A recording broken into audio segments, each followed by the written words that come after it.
Buen día, mi nombre es Jessica Barrios y junto a mis compañeras Montserrat Arevalo y Jacqueline Reyes estamos realizando este proyecto titulado Haciéndole frente al COVID-19. El día de hoy vamos a hablar acerca de las medidas de higiene. Para ello tenemos como invitado especial al doctor Eric Barrios, egresado de la Universidad Autónoma de Nuevo León. Hola, gracias por la invitación.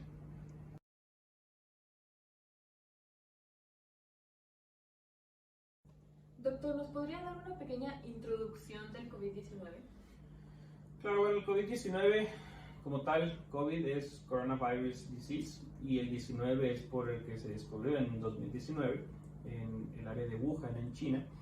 Y pues como tal es una enfermedad causada por el virus, se llama SARS-CoV-2. Este nombre es el nombre final que se le ha designado por parte de la OMS.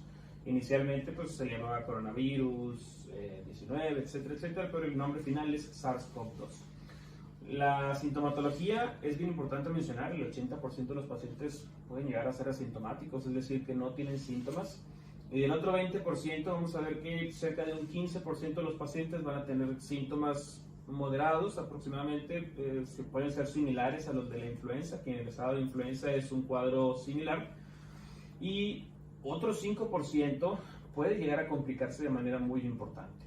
¿Cuál es la importancia? Que pues en una pandemia en donde se enferma una gran parte de la población, pues un 5% a simple vista no parecería ser mucho, pero si multiplicamos ese 5% por decir en México 100 millones de personas, pues es un porcentaje realmente muy importante de personas, y de ahí que se haya hecho la petición a la población de mantenerse resguardado durante esta cuarentena, para evitar que pues todos se enfermen al mismo tiempo y todos caer al hospital al mismo tiempo y pues que se saturara lo que es los servicios de salud.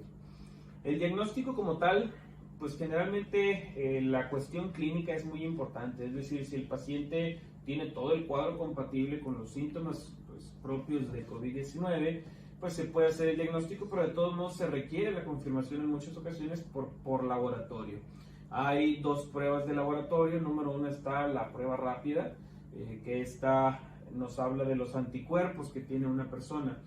Se ha hecho mucha confusión respecto a la prueba rápida. Es bien importante mencionar que la prueba rápida como tal no hace el diagnóstico. Esta nos puede decir si el paciente estuvo o no en contacto con el virus, pero no me hace el diagnóstico de que esta persona esté enferma en este momento. Y para eso está la prueba confirmatoria, que es la prueba que se llama de PCR, que es esta que se ha hecho muy popular, sobre todo ahora que regresaron fútbol, todas las ligas deportivas, que salen las fotos del futbolista y le están haciendo la prueba. La prueba como tal es un hisopo, como un cotonete muy grande, que se introduce en la nariz y pues se saca una pequeña muestra de secreción y esta se manda a estudiar al laboratorio. El tratamiento como tal del COVID suele ser lo que llamamos nosotros sintomático de sostén, es decir que pues únicamente se atienden los síntomas que tiene el paciente. Ya en pacientes con más complicaciones, en quienes particularmente, pues pacientes con enfermedades o comorbilidades, enfermedades de corazón, hipertensión, diabetes, obesidad, enfermedades de pulmones, enfermedades renales, personas mayores, son las personas que tienen que tener más cuidado, y en estas personas, sobre todo cuando se complican, pues ahí sí uno tiene que tener, a lo mejor jugar con un poco más de medicamentos, pero generalmente el tratamiento es sintomático, es decir, no hay un medicamento en específico que se utilice para el COVID.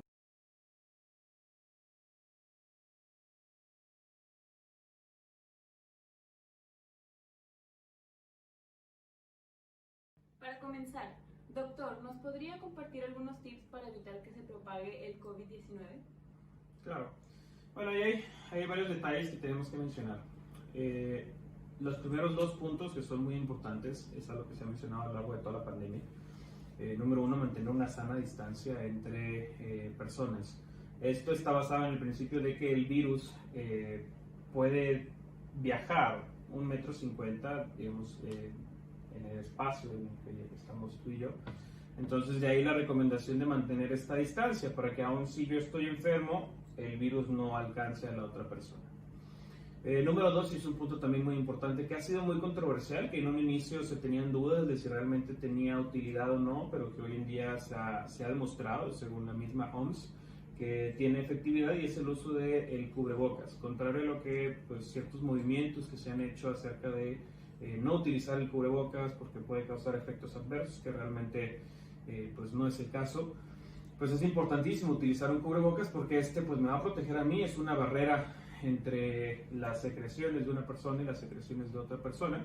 Finalmente, cuando hablamos, se emiten, digamos, lo que nosotros llamamos gotitas respiratorias que pues pueden viajar en este espacio hablamos del 1,50 m, y de ahí la importancia de tener una protección aparte de la sana distancia. Ahorita nosotros no estamos usando cubrebocas porque pues, normalmente habitamos en la misma casa, pero incluso, y lo vamos a hablar más adelante, personas cuando hay una persona enferma dentro de la casa, sí se recomienda incluso dentro de la habitación, dentro de la casa, utilizar también cubrebocas y otras medidas que vamos a platicar más adelante.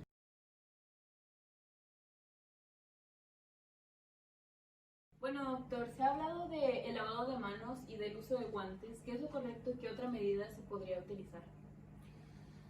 La cuestión del lavado de manos es una cuestión, realmente como tal lavado de manos no es controvertido, pero el uso de guantes sí. Se recomienda el lavado de manos y esto es algo que se tiene que hacer en muchísimas situaciones. Nosotros en medicina tenemos momentos en los que tenemos que lavarnos las manos antes de entrar al cuarto del paciente, después de tocar al paciente, una serie de periodos en los que tenemos que hacerlo, y estas recomendaciones se extrapolan a lo que es la población general, en donde pues yo al salir de mi casa, de preferencia lavarme las manos, voy a un establecimiento, toco lo que tenga que tocar, pero bien importante después de esto lavarme las manos. ¿Por qué? Porque finalmente el virus se puede contagiar a través de mis manos. Y el uso de guantes muchas veces hace que la gente se confíe y entonces la gente se pone el guante, y me ha tocado ver gente que pues tiene sus guantes, tiene su cubrebocas, tiene todo, pero luego está tocando el celular, luego se toca la cara, luego agarra a lo mejor el barandal del hospital y luego otra vez se toca la cara. Entonces la gente cae en ese exceso de confianza que realmente, pues por eso no se recomienda y porque realmente no es necesario el uso de guantes. ¿Qué es lo que sí se recomienda? El lavado de manos.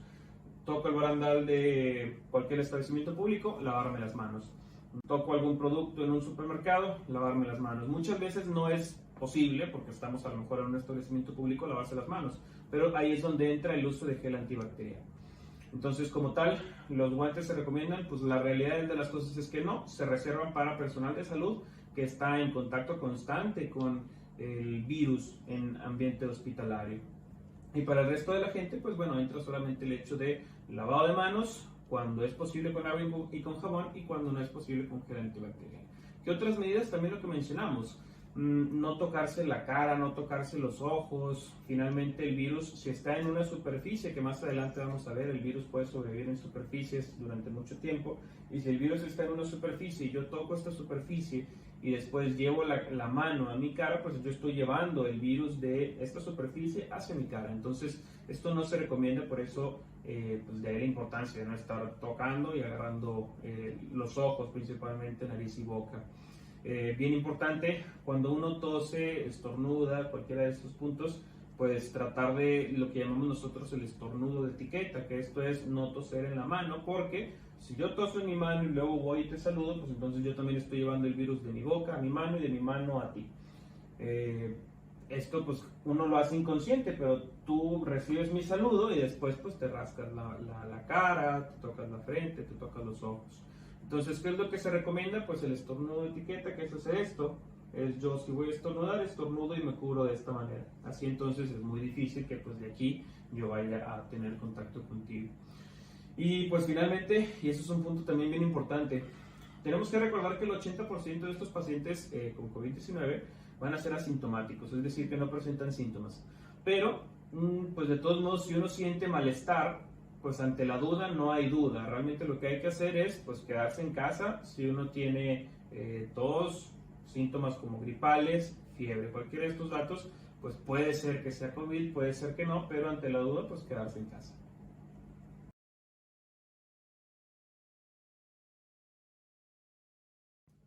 Doctor, anteriormente habló acerca del uso de cubrebocas. ¿Podría especificar un poco más? Sí, claro, hay varias cuestiones que tenemos que comentar respecto al cubrebocas. Número uno, hay distintos tipos de cubrebocas y esto se ha visto alrededor de todo el periodo de la pandemia. Ha habido confusión porque en un inicio la gente empezaron a cobrar todos cubrebocas a comprar cubrebocas N95 y luego estaba la duda de si servían o no servían. Inicialmente, como era un virus nuevo, finalmente estamos pasando por un protocolo de investigación en donde todo se va estudiando para definir si sirve o no. Inicialmente se hizo la recomendación de que no era necesario el uso de cubrebocas. Conforme fue avanzando la pandemia, se hace puntualmente por parte de la OMS estrictamente necesario el uso de cubrebocas, sobre todo cuando no es posible mantener esta sana distancia que hemos mencionado anteriormente. Los tipos de cubrebocas realmente son muy variados, están desde los cubrebocas de tela que pues son muy comunes que tenemos aquí ocasionalmente, hasta los cubrebocas ya un poquito más avanzados como son los KN95, los N95. Tenemos aquí este cubrebocas nosotros para hacer el ejemplo. Es bien importante uno cuando va a agarrar un cubrebocas tomarlo de lo que son las tiras. ¿Por qué? Porque esta parte de adelante se considera que está contaminada. Y eso es un error muy común en la población, que la gente tiene el cubrebocas y se toma el cubrebocas en la parte de adelante y luego se lleva las manos a la cara. Entonces, yo cuando tomo el cubrebocas lo tomo de esta manera, lo coloco y ya queda fijado. Es importante sentir que el cubrebocas está haciendo un sello, es decir, que no está escapando el aire, porque pues finalmente el cubrebocas ayuda a protegerme a mí de secreciones de otra persona, pero al mismo tiempo también ayuda a que mis secreciones no vayan hacia otra persona. Estos cubrebocas, como los KN95 y los N95, son más avanzados. Están también los cubrebocas pues, de tela, que estos como tal no tienen un filtro suficiente como para impedir que el virus atraviese, pero pues ante esta imposibilidad de mantener una sana distancia se hace la recomendación por parte de la OMS de que se utilice.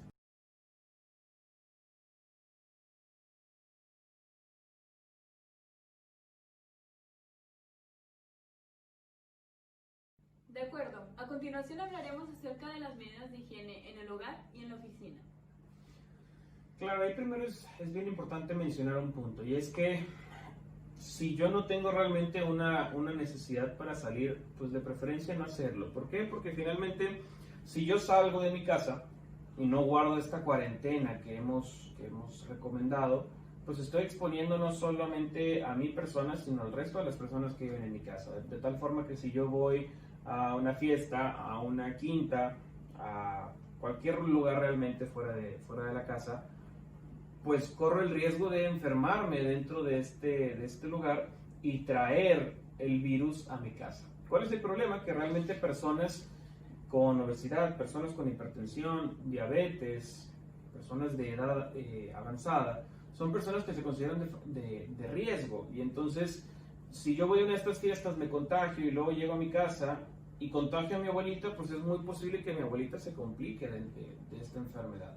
Entonces, de preferencia es bien importante mantener este resguardo en casa, mantener la cuarentena. Es cierto que la cuarentena se ha extendido mucho más de lo que hemos esperado. Finalmente es una pandemia y al ser una cuestión global es muy difícil predecirlo, pero pues sí de preferencia pues tratar de no exponerse de más. Es cierto que también ya se han abierto y poco a poco se van restableciendo las actividades normales, pero tratar sí en medida de lo posible pues de no exponerse de más. Una vez que ya estoy en casa es importante mencionar varios puntos. Y esto aplica también, como mencionaste, para oficina y pues en realidad muchos espacios cerrados. ¿Qué es importante? Pues limpiar y desinfectar las superficies, sobre todo aquellas que se tocan con frecuencia.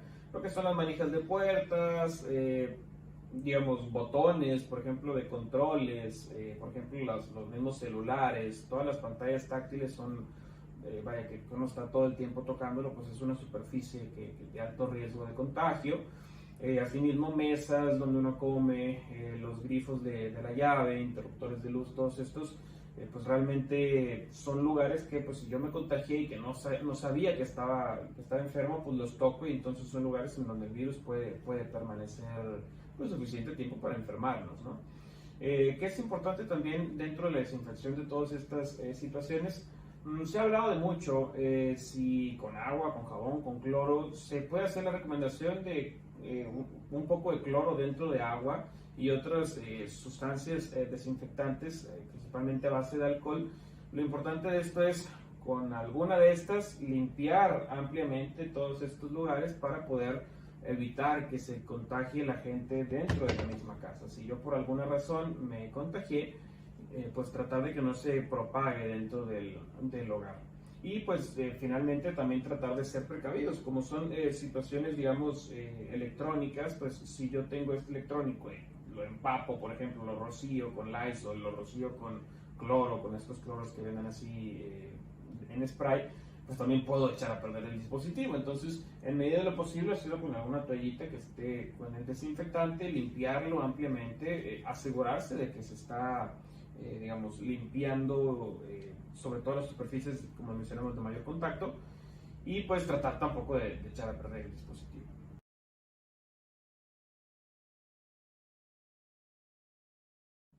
Doctor, ¿nos podría dar algunas medidas de higiene que se podrían tomar al entrar al hogar después de estar expuesto? Bueno, si uno se ve la necesidad de salir, cuestiones laborales, cuestiones a veces de ir a comprar el súper, etc., pues uno tiene que tener varias precauciones. Número uno, al llegar a la casa, pues sacar la llave, abrir, tratar de limpiar los objetos en los que ya estuve, con los que ya tuve contacto. Es decir, si yo salí con el celular, yo salí con las llaves, la cartera, todos estos objetos que yo estuve en el, digamos, en el exterior, que toqué a lo mejor un objeto en un lugar público y después fui a mi celular, mandé un mensaje y luego tomé las llaves del carro, abrí el carro. Todos estos son objetos que, digamos, ya estuvieron expuestos al exterior, y entonces, pues como tal, lo ideal sería hacer una desinfección, como ya mencionamos anteriormente, realmente con alguna toallita húmeda para tratar de limpiar un poco, pues para evitar que funcionen como una medida de contagio. Se ha hablado también de la cuestión de los tapetes sanitizantes y de la cuestión de pues, los zapatos. La recomendación es, pues, como tal, si hay tapetes sanitizantes, que esto de todos modos es un poco controvertida la información al respecto, pues utilizarlos, asegurarse que tengan ahí una sustancia desinfectante. De todos modos, como tal, vuelvo a lo mismo, es muy controvertida la información acerca de estos. Los zapatos como tal, sí se recomienda hasta cierto punto pues dejar los zapatos ya sea en una caja en particular entrando a la casa o en el exterior cuando es posible. ¿Por qué? Porque finalmente en China se hicieron investigaciones y pues se habló de que los zapatos pueden servir como un medio pues, en el que el virus puede entrar a casa. Todas estas son cuestiones realmente controvertidas, como se ha mencionado anteriormente, porque al ser una pandemia, al ser un virus que recién se está describiendo, pues es información cambiante y lo que se dice hoy en día, mañana puede no tener validez y lo que en un momento se cree puede después, volvemos a lo mismo, no ser correcto, pero actualmente se hace la recomendación de que los zapatos sí se queden, digamos, a un lado. Por ejemplo, nosotros, personal de salud, que estamos en contacto con muchos pacientes con COVID, pues ahí sí se tiene, digamos, que ser más estricto en todas estas medidas de limpieza, que es prácticamente nosotros, al menos en lo personal, cuando yo llego a casa, tengo una caja en donde yo deposito mis zapatos, en este caso lo que es la filipina. Esta es una filipina limpia. La filipina que utilicé yo al ir, por ejemplo, a guardia, al ir a trabajar, desecharla y tratar de todo hacerlo, digamos, con las medidas de higiene más adecuadas, tratar de no contaminarme, así como hablamos del cubrebocas, tratar de no tocar la superficie que ha estado en contacto, digamos, con el exterior y con el virus, tratar de hacer lo mismo con la ropa. Principalmente es eso, realmente tratar de evitar el contacto con estos objetos que han estado, digamos, expuestos al exterior, y lo que es posible tratar de limpiarlo. Ojo, es bien importante, el virus como tal ha ido cambiando este periodo de tiempo, pero aproximadamente se habla de que el virus puede sobrevivir en una superficie inanimada hasta días. ¿Cuántos días? Es muy variable. ¿Por qué? Porque depende del tipo de superficie, depende de la humedad del exterior, depende de la temperatura del exterior. Obviamente en temperaturas más extremas el virus es lábil y como tal pues se inactiva. En superficies metálicas, en condiciones ideales, el virus puede sí, mantenerse días. Entonces de ahí la importancia de nosotros al llegar tratar de desinfectar todos estos objetos.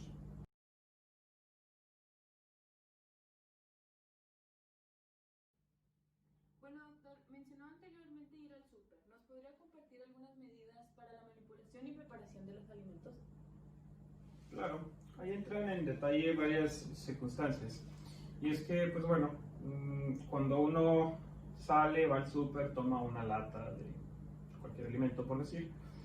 Y la recomendación de todo esto, al igual que las llaves, cartera, todo esto que mencionamos anteriormente, pues también se recomienda hacer el lavado, la limpieza adecuada de estos envases, de estas latas. Es decir, yo llego, las bolsas, bajo la bolsa, saco los objetos, y todos estos objetos como tal se recomienda pues hacer la limpieza, como mencionamos, también con algún paño húmedo, con algún paño con desinfectante del objeto, y una vez que ya lo desinfecté, pues bueno, lo pongo, digamos, los voy acomodando ya en el alacén, en el refrigerador, donde sea.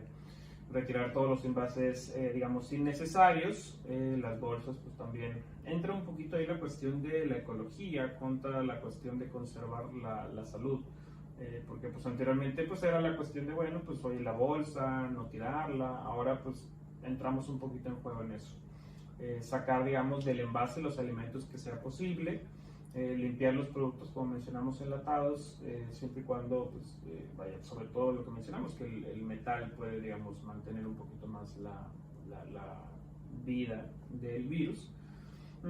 Lavar a fondo lo que son pues frutas, verduras, que esto desde siempre se ha tenido que hacer, pero pues que ahora con muchísima más importancia. Y posteriormente, ya que yo lavé, desinfecté todos los alimentos que traje a mi casa, pues bien importante lo que mencionamos, lavar las manos con agua y jabón o con algún gel antibacterial, para pues también yo tampoco enfermarme de lo que ya tuve contacto. Si desea tener información a detalle de las medidas de limpieza con los alimentos e información adicional en base a la manipulación y preparación de los alimentos, puede revisar nuestro video anterior.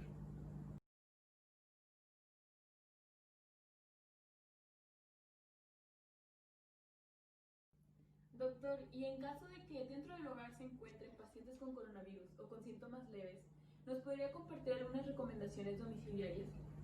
Claro, y es que haces énfasis en una palabra muy importante, y es la palabra leves. Los pacientes con síntomas leves son los que realmente se tienen que manejar de manera ambulatoria, domiciliaria, es decir, en casa. Pacientes con ya criterios de gravedad, es decir, que les falte el aire, pacientes que tengan la habilidad de monitorizarse con un saturador de oxígeno y que tengan saturaciones menores a 95-94%. Pacientes con síntomas, digamos, sobre todo con complicaciones, agravación, digamos, de sus síntomas, o que en su defecto padezcan lo que ya mencionamos, diabetes, hipertensión, pacientes con múltiples otras enfermedades, que son los pacientes con mayor riesgo, pues ellos sí directamente, pues de preferencia, llevarlos a consultar para asegurarse de que no haya algún problema con ellos, ¿no? Pacientes con síntomas leves, que esto va a ser pues prácticamente la mayor parte de la población, afortunadamente. Primero que nada, esta persona tiene que ubicarse en un solo cuarto, de preferencia que este cuarto tenga baño, un baño propio para que esta persona utilice y que sea la única persona que utilice ese baño. Este cuarto de preferencia tendrá que estar con las ventanas abiertas para que se ventile. Lo que pasa, por ejemplo, en invierno es que la gente se enferma más, pero realmente porque cerramos las ventanas por el frío, todos estamos lo que llamamos hacinados, estamos todos encerrados, y si alguien se enferma no circula el aire y pues todos se enferman. Aquí se recomienda entonces exactamente eso, abrir las ventanas para que aunque la persona esté enferma, pues el virus vaya saliendo, vaya fluyendo hacia afuera de la casa, y pues que no se enferme el resto de las personas dentro de la casa. Entonces, ¿dónde se tiene que ubicar este paciente? De preferencia en una habitación, de preferencia con su baño propio de ser posible, y pues con las ventanas abiertas o con la mayor circulación de aire posible. En esa habitación, lo más recomendable es que no haya nadie más. Esto no va a ser posible muchas veces, y cuando no es posible, juega entonces lo que mencionamos anteriormente, el uso del cubrebocas, incluso dentro de la casa si es necesario. Si la persona tiene que circular o que tiene que caminar por lo que es el entorno, a lo mejor que no haya un baño dentro de esta habitación, pues bueno, entonces en ese momento sí, forzosamente uno tiene que ponerse el cubrebocas para, pues aunque yo esté enfermo, tratar de no enfermar a nadie más dentro de la casa. Entonces voy a salir de la habitación, de preferencia avisar al resto de las personas que voy a salir, me pongo el cubrebocas, salgo, voy al baño, y bien importante lo que mencionamos anteriormente. Lavar, tratar de desinfectar todas las superficies. Esto le correspondería generalmente a las personas que se han quedado afuera de la casa, que no están enfermas, para tratar de pues evitar, digamos, el contagio, que se propague el virus como tal. lo que mencionamos, importante lavado de manos, el aseo personal, no es necesario el uso de guantes, pero sí pues mucho lavado de manos para tratar de pues no contagiar a los demás. Manejo de residuos como tal, pues importante las secreciones principalmente respiratorias, son las que se tiene que tener mucho cuidado. El paciente sí, digamos, se suena la nariz, todos los papeles con secreción nasal, etcétera, pues tratar de no dejarlos, digamos, ahí en las afueras donde el resto de la población puede tener, digamos, contacto con estas secreciones.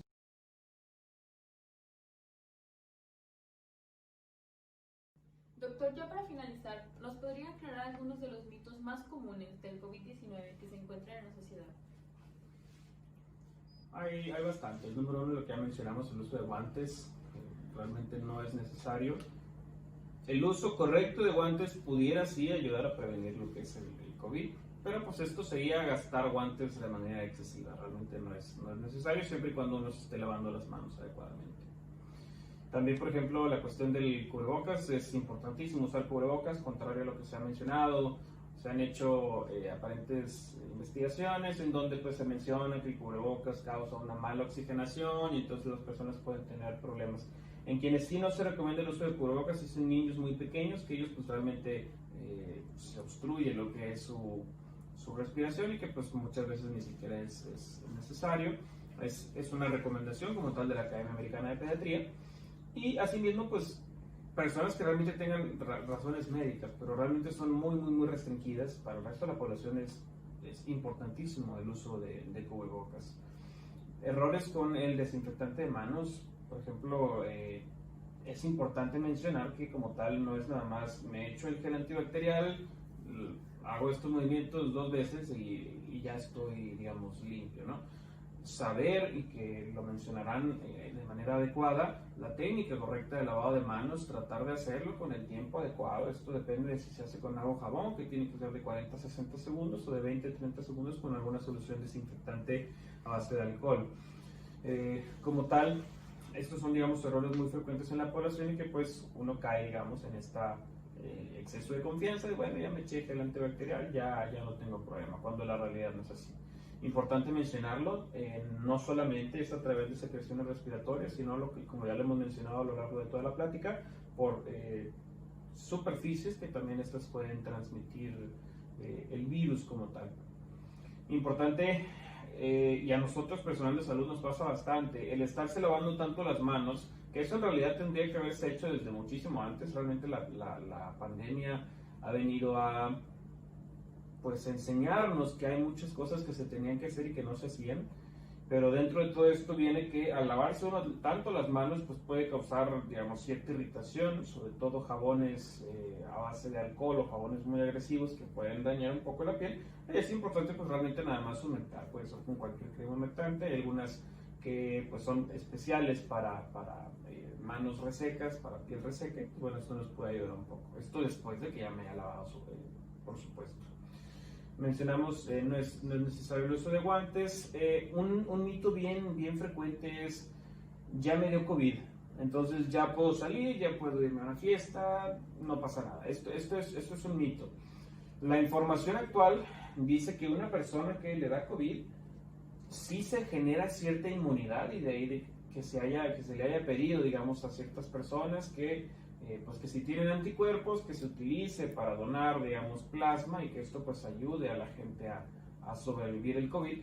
Pero realmente hoy por hoy no sabemos cuánto dura esta inmunidad.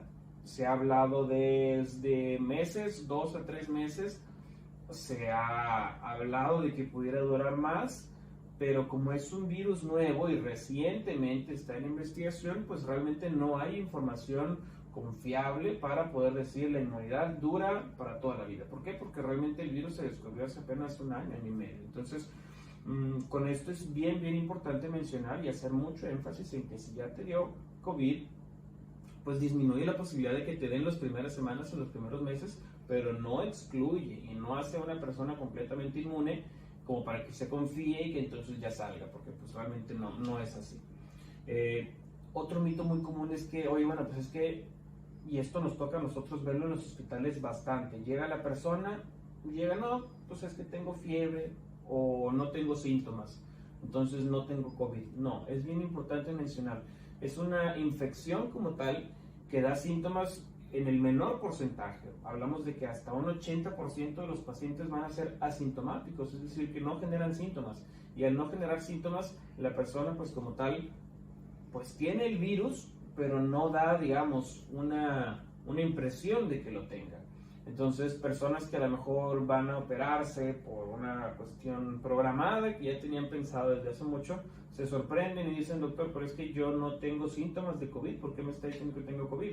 Pues bueno, es porque precisamente el 80% de los pacientes pueden ser asintomáticos, afortunadamente, y si bien es cierto que si estas personas pues disminuye un poco la capacidad de contagiar el virus porque no están tosiendo todo el tiempo, pues todavía son contagiosos. Entonces, como tal, tienen que tratarse como un paciente COVID que tiene que resguardarse en casa si tiene síntomas leves o atenderse cuando tiene síntomas importantes. Entonces, no caer en la confianza de que porque una persona se ve sana o que no tiene tos, no tiene síntomas, no tiene COVID. No, la realidad de las cosas es que no es así. Y bien importante, pues lo que ya mencionamos, ¿no? El uso de cubrebocas, incluso de caretas, todos estos son medidas que me ayudan a mí, junto con el lavado de manos y la sana distancia, a protegerme del COVID-19.